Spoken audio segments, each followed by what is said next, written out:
Good morning Telangana welcome to T News నేను సాయి మాధవి బులెటిన్ల ముందుగా హెడ్లైన్స్ చూద్దాం. హైడ్రా మూసీ కారిడార్ బాధితులకు బీఆర్ఎస్ అండగా నిలుస్తోంది. ఇవాళ రేపు మూసీ పరివాహక ప్రాంతంలో కేటీఆర్ పర్యటించనున్నారు.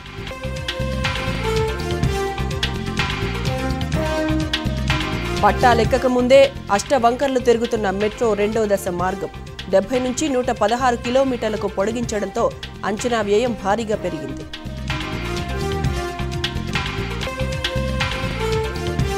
కాంగ్రెస్ సర్కారు ఇచ్చిన ఎన్నికల హామీలు నీట మూటలవుతున్నాయి. సబ్సిడీ గ్యాస్ స్కీమ్ మొదలై 8 నెలలు గడిచినా అర్హులందరికీ అందడం లేదు.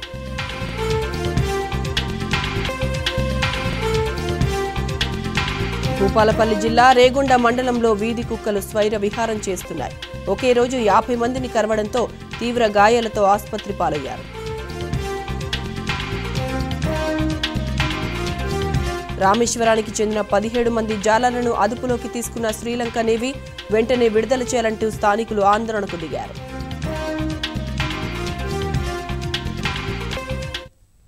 సూర్యాపేట జిల్లా కాంగ్రెస్లో వర్గపోరు భగ్గుమంది. హుజూర్ నగర్ మండలం శ్రీనివాసపురంలో కాంగ్రెస్ పార్టీ 2 వర్గాలుగా చీలిపోయింది. కాంగ్రెస్ గ్రామశాఖ అధ్యక్షుడు తమను పట్టించుకోవడం లేదంటూ జిల్లా మైనారిటీ అధ్యక్షుడు నిజాముద్దీన్ తన అనుచరులతో అసమ్మతి సమావేశం నిర్వహించారు. పార్టీలో తగిన గుర్తింపు దక్కడం లేదని ఆవేదన వ్యక్తం చేశారు. విషయం తెలిసిన మరో వర్గం కార్యకర్తలు సమావేశానికి వచ్చి గందరగోళం సృష్టించారు. ఫ్లెక్సీలు చింపి నానా హంగామా చేశారు.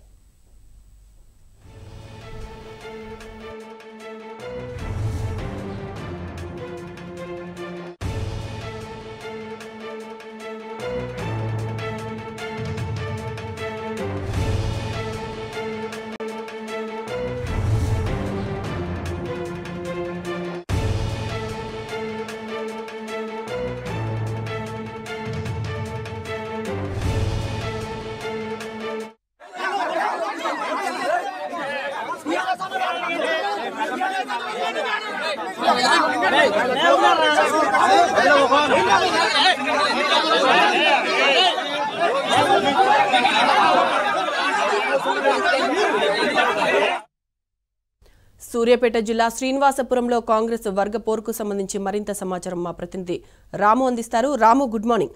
కాంగ్రెస్ లో వర్గ పోరుకు ఎందుకు దారితీసింది? అప్డేట్స్ ఏంటి రాము? Good morning. సూర్యాపేట జిల్లా వ్యాప్తంగా అన్ని నియోజకవర్గాల్లో కూడా కాంగ్రెస్ పార్టీ 2 వర్గాలుగా చీలిపోయింది. సంక్షేమ పథకాలకు సంబంధించి అదేవిధంగా ఆధిపత్యం సంబంధించి 2 వర్గాలుగా చీలిపోయి ఎక్కడికక్కడ కూడా కాంగ్రెస్ పార్టీ కార్యకర్తలు తన్నుకుంటున్నారు. తాజాగా హుజూర్నగర్ నియోజకవర్గంలోని శ్రీనివాసపురం గ్రామంలో మైనార్టీ నాయకుడు ఎవరైతే ఉన్నారో జిల్లా అధ్యక్షుడు ఉన్నటువంటి నిజాముద్దీన్ తనకు మైనార్టీలకు ప్రాధాన్యత ఇవ్వట్లేదు, మైనార్టీలకు పదవులు రావట్లేదు, మైనార్టీలకు సంక్షేమ కార్యక్రమాలకు సంబంధించి కూడా ఎవరు కూడా సమాచారం ఇవ్వట్లేదు అంటూ శ్రీనివాసపురం గ్రామంలో దాదాపు జిల్లా వ్యాప్తంగా కూడా మైనార్టీ నాయకులను అక్కడ పిలిపించి ఒక సమావేశం ఏర్పాటు చేశారు.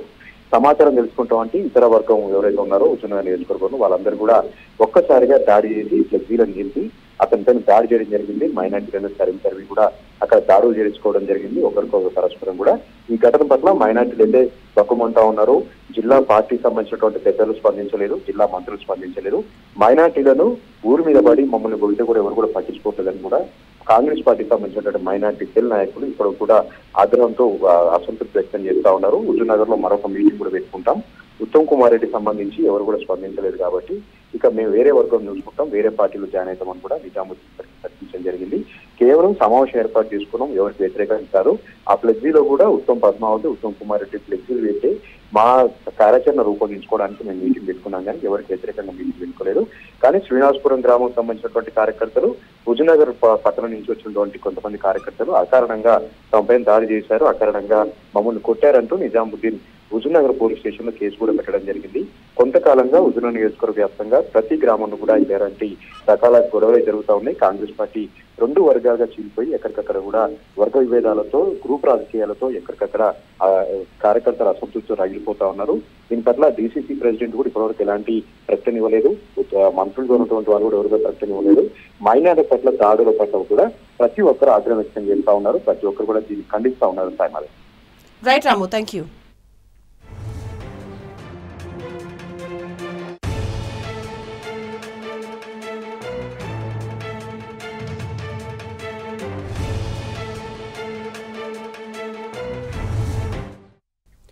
హైడ్రా మూసీ పరివాహక ప్రాంతాల బాధితులకు బీఆర్ఎస్ అండగా నిలుస్తోంది.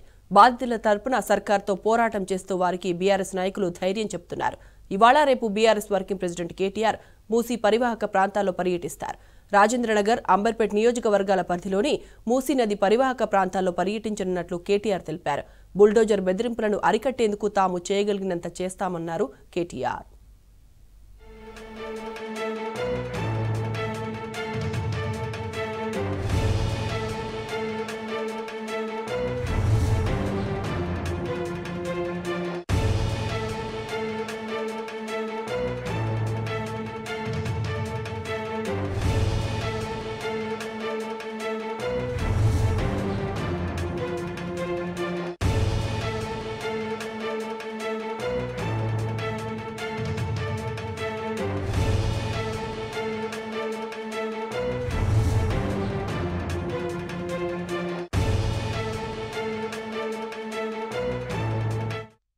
ఇక ఇదే అంశానికి సంబంధించిన పూర్తి డీటెయిల్స్ మా ప్రతినిధి వంశీని అడిగి తెలుసుకుందాం. Vamsi, good morning.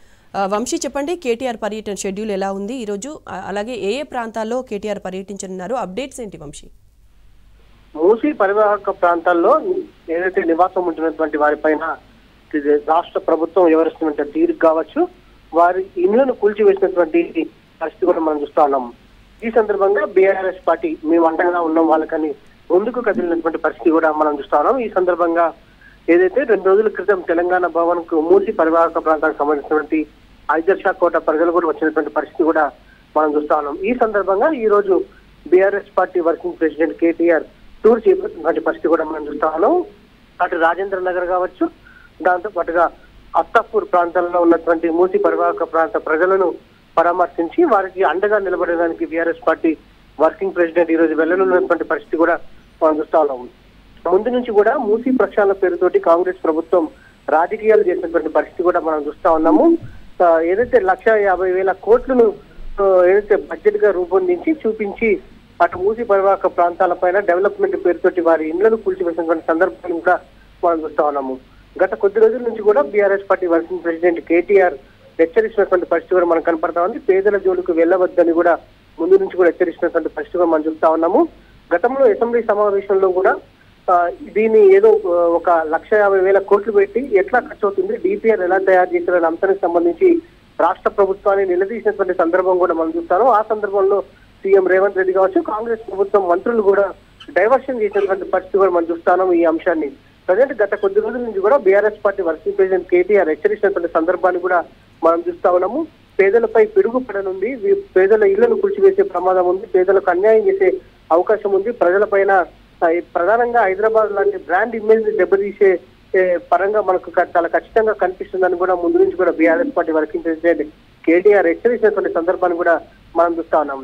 ఈ సందర్భంగానే తెలంగాణ భవన్ కు అటు మూసీ పరివాహక ప్రాంత ప్రజలు వస్తున్నటువంటి సందర్భం కూడా మనం చూస్తా ఉన్నాము. తమకు తెలియకుండానే తమ ఇళ్లకు మార్పు వేసినటువంటి సందర్భాన్ని కూడా వారు తెలియజేసి బాధకు ఏదైతే గురైనటువంటి పరిస్థితి కూడా మనం చూస్తా ఉన్నాము. నిన్న మాజీ మంత్రి ఎమ్మెల్యే హరీష్ రావు ఐదర్షా కోట కావచ్చు, దాంతో పాటుగా కార్వాన్ ప్రాంతాల్లో పర్యటించినటువంటి సందర్భాన్ని మనం చూస్తా ఉన్నాము. ఈ రోజు BRS party working president KTR అటు రాజేంద్ర నగర్ కావచ్చు, అత్తాపూర్ ప్రాంతాల్లో పర్యటించనున్నారు. ప్రజలకు అండగా మేము ఉన్నామంటూ బీఆర్ఎస్ పార్టీ ముందుకు కదిలినటువంటి సందర్భాన్ని కూడా మనం చూడొచ్చు.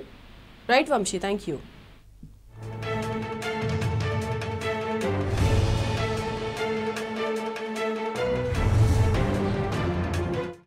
ఆడబిడ్డల ఆవేదనలు, ఇంటి పెద్దల శాపనార్థాలతో నగరం రోధిస్తోందని ఆవేదన వ్యక్తం చేశారు BRS working president KTR. Musi సుందరీకరణ పేరుతో హైదరాబాద్లో నిరుపేదల ఇండ్లను రేవంత్ సర్కారు బుల్డోజర్లతో కూలుస్తోందని మండిపడ్డారు. బాధితులు ఆత్మహత్యలు చేసుకుంటున్నా కనికరం చూపెట్టని రేవంత్ రెడ్డిపై కేటీఆర్ ఆగ్రహం వ్యక్తం చేశారు. మిస్టర్ చీఫ్ మినిస్టర్, మీ 1,50,000 కోట్ల ధనదాహానికి లక్షల జీవితాలు బలవుతున్నాయని ఫైర్ అయ్యారు. ఆడబిడ్డకు కట్నంగా ఇచ్చే ఇల్లు కూలుస్తారేమో అని ఆత్మహత్య చేసుకున్న తల్లి, భార్య కడుపుతో ఉంది కనికరించరా అని ఒంటిపై పెట్రోల్ పోసుకున్న భర్త ఆవేదన నీకు కనిపించడం లేదా అని ప్రశ్నించారు. నాడు రైతుల ప్రయోజనాల కోసం ఆయకట్టుకు నీళ్లిచ్చే రిజర్వాయర్ నిర్మాణం విషయంలో 20 కార్లతో రైతులను రెచ్చగొడుతూ శవాలపై పేలాలు ఏరుకున్న సన్నాసి ఇప్పుడు ఎక్కడ ఉన్నావంటూ నిలదీశారు. నాడు అలా, నేడు ఇలా, నీ అవసరానికి ఎంత నీచానికైనా తెగిస్తావు అని మరోమారు నిరూపించావన్నారు. మహానగర ప్రజలారా, మీరు అధైర్యపడొద్దు. ఇప్పుడు జరుగుతున్న ఈ విధ్వంసంలో తొందరపడి మీ ప్రాణాలను తీసుకోవద్దు. న్యాయస్థానాలు ఉన్నాయి, మీకు మద్దతుగా బీఆర్ఎస్ పార్టీ మేమున్నామని బాధితులకు కేటీఆర్ భరోసానిచ్చారు.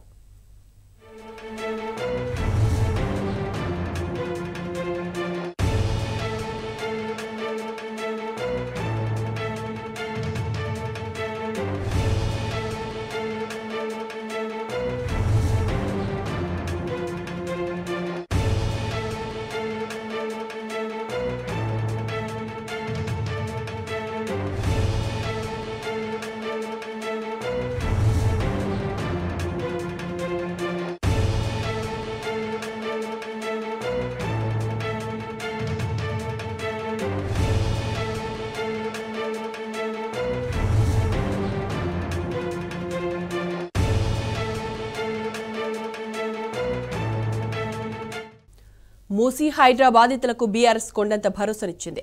బుల్డోజర్ సర్కారు జులుంను సహించేది లేదని తేల్చి చెప్పింది. హైదర్ షా కోర్టులో మూసీ బాధితుల ఇండ్లను మాజీ మంత్రులు హరీష్ రావు, సబితా ఇంద్రారెడ్డి, మల్లారెడ్డి, గంగుల కమలాకర్ పరిశీలించారు. బాధితులకు ధైర్యం చెప్పారు. కాంగ్రెస్ ప్రభుత్వం చేసే పనులకు హస్తం గుర్తు తీసేసి బుల్డోజర్ గుర్తు పెట్టుకోవాలన్నారు. పేదోళ్లకు ఒక న్యాయం, పేదోడికి ఒక న్యాయమా అని ప్రశ్నించారు.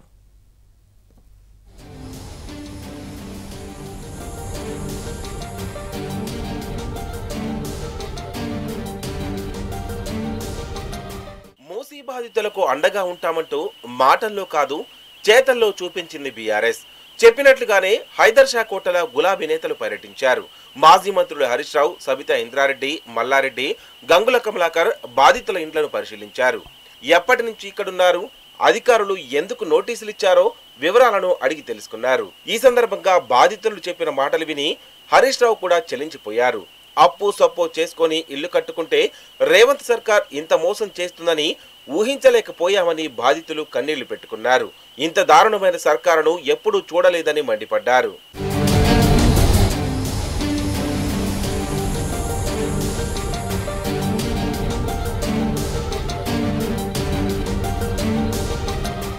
మూసీ సుందరీకరణ పేరుతో పేద ప్రజల జీవితాలతో చెలగాటమాడుతున్నారు. వేలాది మంది ప్రజలను నిరాశ్రయులను చేస్తున్నారని ఆగ్రహం వ్యక్తం చేశారు. CM Revanth Reddy real estate వ్యాపారులా వ్యవహరిస్తున్నారని చెప్పారు. రాహుల్ గాంధీ బుల్డోజర్ రాజ్యం పోవాలని ఉపన్యాసాలు ఇస్తారని, తెలంగాణలో బుల్డోజర్ రాజ్యాన్ని ఆపాలన్నారు. సీఎం రేవంత్ రెడ్డికి హామీలు నెరవేర్చడానికి డబ్బులు లేవు, కానీ మూసీ సుందరీకరణకు 1,50,000 కోట్లు ఎక్కడివని ప్రశ్నించారు.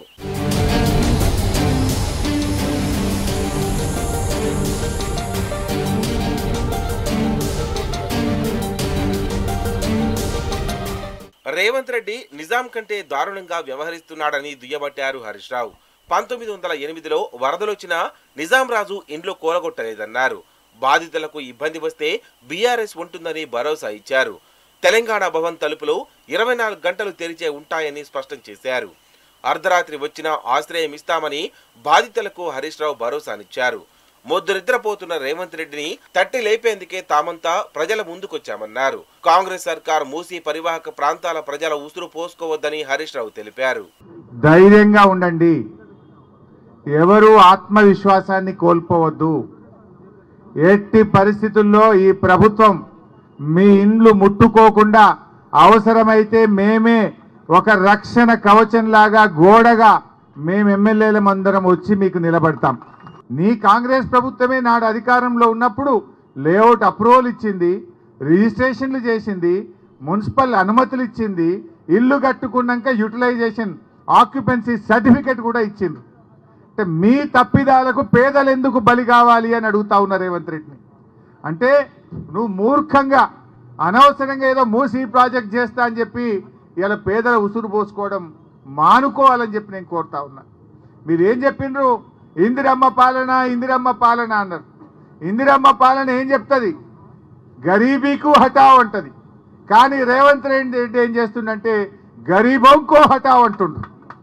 या तुम गरीबी को हटाना चाहते या गरीबों को हटाना चाहते मैं पूछना चाहता हूं. ये इंदिरम्మ పాలన అంటే పేదలకు కూడు గుడ్డ నీడిచ్చేది ఇందిరమ్మ పాలన. ప్రభుత్వం తప్పులు చేస్తే ప్రశ్నించడానికే ప్రతిపక్షం ఉంటుంది. మా మధుసూదనాచారి గారు ప్రతిపక్ష నేతగా శాసన మండలిలో ఉండి వారి వల్ల మేము ముందుకు వచ్చారు. కేసీఆర్ గారు అసెంబ్లీలో ప్రతిపక్ష నేతగా ఉన్నారు. మేమందరం కూడా అసెంబ్లీలోనైనా బయటైనా ఈ ప్రభుత్వం యొక్క తప్పిదాన్ని ఎత్తి చూపుతాం. ఈ ప్రభుత్వం కళ్ళు తెరిపిస్తాం.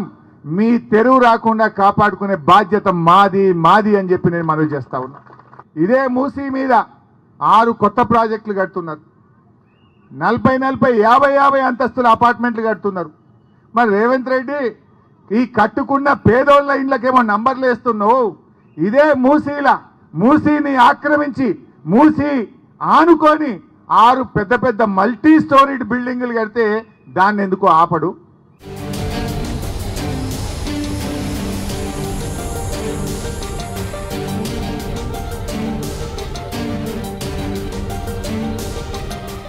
అటు రేవంత్ సర్కార్ ప్రజా వ్యతిరేక విధానాలపై ప్రజాగ్రహం కట్టలు తెచ్చుకుంటోంది. హైడ్రా కూల్చివేతలపై హైదరాబాద్ నగర ప్రజలు తీవ్ర అసంతృప్తి వ్యక్తం చేస్తున్నారు. పెద్దలు మొదలుకొని చిన్నారుల వరకు బాధితులంతా రోడ్డెక్కి నిరసనలు వ్యక్తం చేస్తున్నారు. హైడ్రా పేరుతో రేవంత్ తుగ్లక్ పాలన చేస్తున్నారని విమర్శిస్తున్నారు. ఇండ్లను కూల్చి తమ జీవితాలను కాంగ్రెస్ సర్కార్ బుగ్గిపాలు చేస్తుందని ఆవేదన వ్యక్తం చేస్తున్నారు. ప్రజా ప్రభుత్వం అంటూ పాపపు పాలన సాగిస్తున్న రేవంత్ కు ప్రజల ఉసురు తగులుతుందని హైడ్రా బాధితులు మండిపడుతున్నారు. హైడ్రా కూల్చివేతలపై హైదర్ షా కోట్ ప్రజలు కన్నెర్ర చేస్తున్నారు. కష్టపడి కట్టుకున్న ఇండ్లను ఇంత దుర్మార్గంగా కూల్చడమేంటని నిప్పులు చెరిగారు. కాంగ్రెస్ సర్కార్ మా సావుకొచ్చిందని బాధితులు ఆవేదన వ్యక్తం చేస్తున్నారు. ప్రభుత్వ దుశ్చర్యలను వెంటనే ఆపాలంటూ పేదలు కన్నీళ్లు పెట్టుకుంటున్నారు. ప్రజలను రోడ్డు మీద పడేసేందుక ఓట్లు వేసి గెలిపించిందని ప్రశ్నించారు. ఇన్ని చేస్తున్నప్పుడు మాలాంటి ముసలి వాళ్ళు ఏమైనా లేకపోతారు, ఒక ఐడియా లేకుండా. అయినా మీకు మేమైనా కట్టపోయినా మేమైనా చేయకపోతే రాంగ్ టైంలో మీరు డెసిషన్ తీసుకోవచ్చు. ఇప్పుడు అన్నీ మేము కరెక్ట్గా చేస్తున్నాం అన్నా ఉంటున్నాం కదా. మరి ఇప్పుడు ఈ కట్టడం ఇప్పుడు సడన్గా వెళ్ళిపోతారని ఏదేదో 2 ఇస్తారని మేము ఇక్కడ ఉండి ఏదో 2 వాటిలో అది ఎక్కడ ఉంటామో ఎలా ఉంటామో మాకే తెలియదు. మమ్మల్ని రోడ్డు మీద నిలబెట్టింది ప్రభుత్వం. మేము అన్ని లీగల్ గా ఉన్నాం, అన్ని లీగల్ గా ఉన్నాం. మా డాక్యుమెంట్స్ అన్నీ ఉన్నాయి. వచ్చి చూసుకో రేవంత్ రెడ్డి, వచ్చి చూసుకోమనండి. మేము రెడీ చూపించడానికి. మేము సొంతంగా కష్టార్జితం మేము ఇల్లు కట్టుకుని ఇక్కడ స్థలాలు కొనుక్కుని ఇల్లు కట్టుకుని పట్టా భూమి అండి ఇది. ప్రజాప్రభుత్వాలు ప్రజల కోసం, ప్రజల వలన, ప్రజలచే ఏర్పడతాయి. వాళ్ళంతా ప్రజాప్రతినిధులే కానీ వాళ్ళు రాజులు కాదు. వాళ్ళకి అన్లిమిటెడ్ పవర్స్ లేవు. ఇప్పుడు నేను చెప్పదలుచుకున్నది ఏంటంటే, ప్రభుత్వాలు చెప్పదలుచుకున్నది ఏంటంటే, ప్రజల సంక్షేమం కోసం ప్రభుత్వాలు పనిచేయాలి. ప్రజల్ని బాధపెట్టి వాళ్ళని ఇబ్బంది పెట్టి వాళ్ళని నాశనం చేసేట ఉద్దేశాలతో గవర్నమెంట్లు పనిచేస్తే ఏ ప్రజాప్రభుత్వం కూడా నిలబడదు.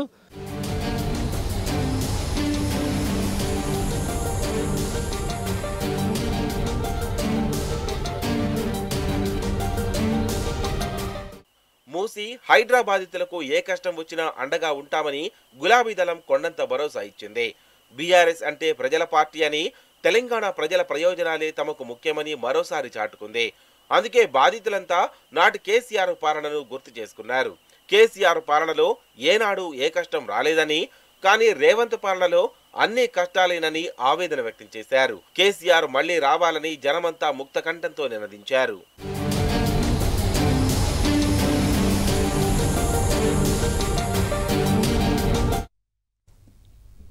కాంగ్రెస్ ప్రభుత్వంపై మాజీ మంత్రి జగదీష్ రెడ్డి తీవ్ర ఆగ్రహం వ్యక్తం చేశారు. కేసీఆర్ అభివృద్ధి చేస్తే కాంగ్రెస్ పార్టీ అరాచకాలు చేస్తోందని మండిపడ్డారు. ప్రాణం పోయినా ప్రజలకు అన్యాయం జరగనివ్వమన్నారు. పేద ప్రజల కన్నీళ్లు సమాజానికి మంచిది కాదని సూచించారు. ఈ మేరకు బీఆర్ఎస్ క్యాంపు కార్యాలయానికి బాధితులు భారీగా తరలివచ్చారు. వారందరికీ జగదీష్ రెడ్డి కొండంత ధైర్యం ఇచ్చి భరోసా కల్పించారు.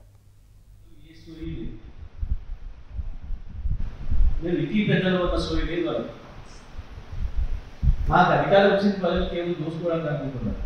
5 ఏళ్ళు నడపండి బాధ్యత ఇచ్చింది. గతంలో ఉన్న పార్టీ కంటే మీరు బాగా చేస్తున్నారు కాబట్టి అది చేయండి ఆశపడి నమ్మి ఇచ్చారు. కానీ వాళ్ళకి అసలు పెద్దరికం లేదు, వాళ్ళకి జ్ఞానం లేదు, ఆ స్టోరీ లేదు. మాకు రాక కాదు. ఇప్పుడు కేసీఆర్ సార్ కూడా చెప్పి 2020 సోషల్ మీడియా 100% జాగ్రత్త గమనించి ఏం చెప్పిండు కేసీఆర్. నారాల మీద వాటిపైన 28,000 కట్టడాలు ఉన్నాయని రిపోర్ట్ ఇచ్చారు. ఇక్కడ నుంచి మాత్రం ఒకటి కూడా కట్టకుండా చూసుకోవాలి అని చెప్పి, కొత్తగా కట్టే కూర్చేద్దాం, ఒకటి కూడా కట్టలేదు, కడితే నష్టపోతారు ప్రజలు మనోజులే అని చెప్పి దాంట్లో సార్ 28,000 ఉండేటి సంగతి 10 ఏళ్ళ చెప్పినారు కేసీఆర్. ఒకటైనా కూడా కొట్టిగా ఇప్పుడు ఏదో తెచ్చి నాకేదో దొరికింది ఇంతకుముందు అని చెప్పి పట్టుకొని వచ్చి ఏదో పెడుతున్నారు. కేసీఆర్ సాగు చెప్పిండు ఆ రోజు కూడా 28,000 ఉన్నాయని చెప్తున్నారు. కొత్తవి గత చేయకండి, అది మన బాధ్యత. నష్టపోతున్న విషయం చెప్పాలి. పాతవాడు ఏం చేద్దామని ఆలోచన చేద్దాం, కానీ కొత్తగా నష్టపోకుండా చూసుకోవాలి. ఇప్పుడు అంత బాధ్యత కూడా తీసుకోవాలి. ఆయన కేసీఆర్ చెప్పితే కూడా కొడుతున్నాడు. సిగ్గుడు అలా మాట్లాడారు. కేసీఆర్ చెప్పితే మొత్తం రుణం చేయమని 4,000 పెన్షన్ కూడా ఇస్తారని అడిగి చేయి, మహిళకి 25,000 ఇస్తారని కేసీఆర్ చెప్పుడు చేయి. కేసీఆర్ రుణం చెప్పలే కదా, పురుగోడు కేసీఆర్ అధికారులు ఇచ్చిండు, ఇచ్చిండు. ఇక ఒక్కటి కూడా మనకు కొత్తది రావద్దు అన్నమాట. కేసీఆర్ చెప్పాడు. మల్కాజ్గిరి నియోజకవర్గంలో హైడ్రా రావాలంటే నన్ను దాటి రావాలన్నారు ఎమ్మెల్యే మర్రి రాజశేఖర్ రెడ్డి. పలు కాలనీలో ప్రజలను కలిసిన ఆయన భరోసా ఇచ్చారు. ప్రజలకు ఎలాంటి భయాందోళనకు గురి కావాల్సిన అవసరం లేదని, పేదలకు అండగా ఉంటారని హామీ ఇచ్చారు. ముందే పెడితే మేము ఎందుకు ఇక్కడ కట్టుకుంటుంటిమి, వీళ్ళు రిజిస్ట్రేషనే ఆపేస్తే మేము ఎందుకు కొనుక్కొని. ఇప్పుడు ఒక అమ్మాయి ఇక్కడ చెప్తుంది ఏంటంటే, మేము ఎక్కడో ఊర్లల్లో ల్యాండ్ అమ్ముకొని ఇక్కడ రిజిస్ట్రేషన్ అవుతుంది, ఇక్కడ పర్మిషన్ ఇచ్చిండ్రు, ఇక్కడ ఇంటి ట్యాక్స్ తీసుకుంటుండ్రు అనే ఉద్దేశంతో నేను ఇవాళ ఇల్లు కట్టుకుంటే ఇది చెర్ల ఉంది, అది ఉంది, ఇది ఉంది అని చెప్పేసి మమ్మల్ని నానా నరకయాతన గురి చేస్తుండ్రు. ఇదేం గవర్నమెంట్ అని అంటుంది. గవర్నమెంట్ అంటే ఏ విధంగా ఉండాలా? ఇలా మల్కాజ్గిరిలో అనేక సమస్యలు ఉన్నాయి. ఇలా రైల్వే బ్రిడ్జిలు కట్టుకోవాలా, రోడ్లు వేయాలా, బ్రిడ్జిలు మనకు ఇదేంటి డ్రైనేజ్ నీళ్ళ కోసం డ్రైన్లు కట్టుకోవాలి. ఇటువంటి పరిస్థితులను వదిలేసి ఇలా అమ్మలకు అందరికీ కూడా ప్రభుత్వం రాకముందు ఏం చెప్పింది కాంగ్రెస్ ప్రభుత్వం, 2,500 రూపాయలు నేను ప్రతి మహిళకి ఇస్తాను, పెన్షన్ 4,000 చేస్తాను, ఇంకా ఎన్నో 6 గ్యారంటీల పథకాలను ఎన్నో రకాలుగా చెప్పింది. ఒక్కటన్నా ఇక్కడ ఇస్తుండ్రా వీళ్ళని అడగండి. ఇవి ఫస్ట్ చేసి వాళ్ళ కళ్ళల్లో ఆనందం చూసినాక నువ్వు ఏం డెవలప్మెంట్ చేస్తావో